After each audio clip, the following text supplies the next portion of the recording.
ஆனந்தம் சில்க் செம்ம ஜாலி ஆடி ஆஃபர் 5 முதல் 50% வரை. ஆனந்தம் சில்க்ஸ்.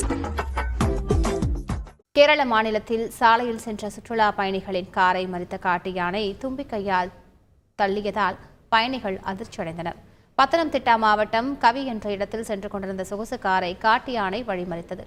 நிறுத்திய காரை முன்பக்கமாக தும்பிக்கையால் யானை தள்ளியதால் உள்ளே இருந்த சுற்றுலா பயணிகள் பயத்தில் உறைந்தனர்.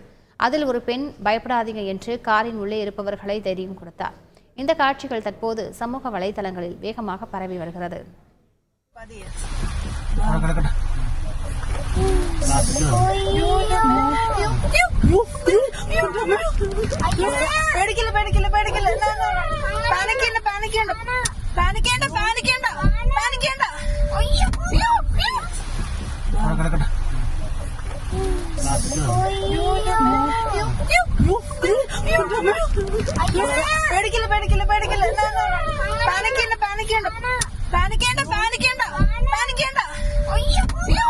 ஆனந்தம் சில்க் செம்ம ஜாலி ஆடி ஆஃபர் 5 முதல் 50% வரை. ஆனந்தம் சில்க்ஸ்.